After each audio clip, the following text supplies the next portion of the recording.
नमस्कार, मैं हूं समीर अवस्थी और आज एक ऐसे खबर आप सभी को दिखाने जा रहा हूं जिसे देखने के बाद आपको भी अंदर तक झकझोर देगी। मैं इस वक्त मौजूद हूं छतरपुर पन्ना बॉर्डर केन नदी में। पहले आपको तस्वीरें दिखाना चाहूँगा।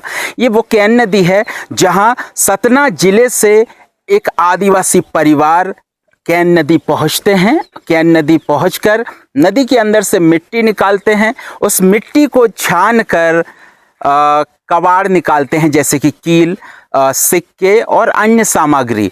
उन्हें इकट्ठा करते हैं, कबाड़ के भाव बेचते हैं, जिससे उनके परिवार का गुजारा चलता है। हमने उनसे बातचीत की है, वो कहते हैं परिवार का पेट पालना है तो कुछ ना कुछ तो करना ही पड़ेगा। सतना जिले का ये परिवार है और किस तरीके से मिट्टी के अंदर से कबाड़ निकाल रहे हैं, इस रिपोर्ट को देखिए।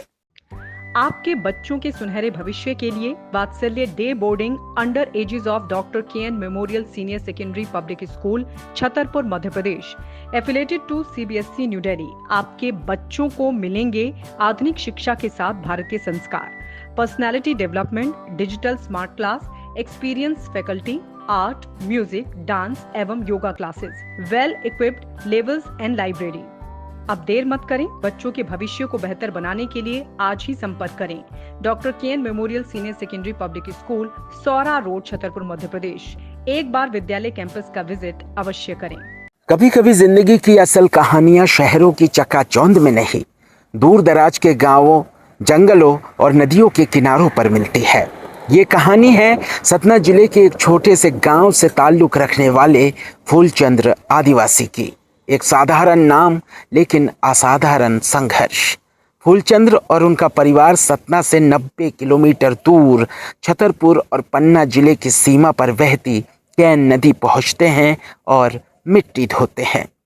यह नदी किसी के लिए सिर्फ एक जलधारा हो सकती है, पर फूलचंद्र के लिए ये रोजी रोटी की आखिरी उम्मीद है।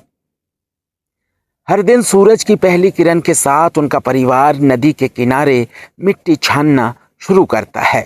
हाथों में पुरानी छलनी, बर्तनों की कटोरी और आंखों में उम्मीद। वे नदी की रेत और मिट्टी को धोते हैं और ढूंढते हैं उसमें कुछ भी जो बिक सके। कभी कोई जंग लगा सिक्का, कभी कोई कील, कभी टूटी हुई चूड़ी या लोहे का टुकड़ा। जो मिलता है उसी को इकट्ठा करके दिन ढलने तक बाजार ले जाते हैं। वहाँ कबाड़ी से जितने पैसे मिलते हैं उसी से अगले दिन के खाने का इंतजाम होता है। फूलचंद्र बताते हैं, हमने कभी भीख नहीं मांगी साहब, जो मिला मेहनत से मिला। मिट्टी छानते हैं ताकि बच्चों के पेट में रोटी जा सके। उनकी पत्नी और बच्चे भी इस काम में हाथ बटाते हैं। उनका बेटा भी अब जान गया है कि कौन सी मिट्टी से ज्यादा चीजें निकलेंगी। शायद भूख इंसान को वक्त से पहले बड़ा कर देती है। आदिवासी परिवार के चेहरों पर शिकवा नहीं है, सिर्फ एक सादा संतोष कि आज का दिन भी किसी तरह कट जाएगा। कभी कभी जिंदगी का सबसे बड़ा हासिल यही होता है कि शाम को परिवार साथ हो और थाली में 2 रोटियां। फूलचंद्र की कहानी हम सबको ये सिखा जाती है कि मेहनत का कोई विकल्प नहीं होता। जब इंसान ठान ले कि चाहे हालात जैसे भी हो जीना है, तो रास्ता मिट्टी से भी निकल आता है। कितना मेहनत करते हो? दिन भर में कितना निकल जाता कबाड़? 4 किलो, 2 किलो? अच्छा, दिन भर ये निकालना पड़ता है। कितनी दूर से आए हो? सतना से केन नदी। क्यों भैया, कहाँ के हो आप लोग? सतना। सतना के हो? ये क्या निकाल रहे हो? पैसा जो भी मिल जाए गिरा पड़ा, पैसा हम लोग वहाँ कोई विसर्जन करते सब मिलता। अच्छा, तो कितना मेहनत का निकल जाता है?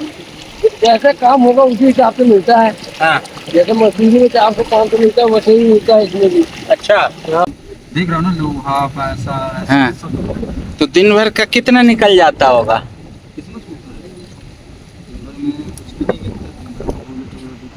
अच्छा,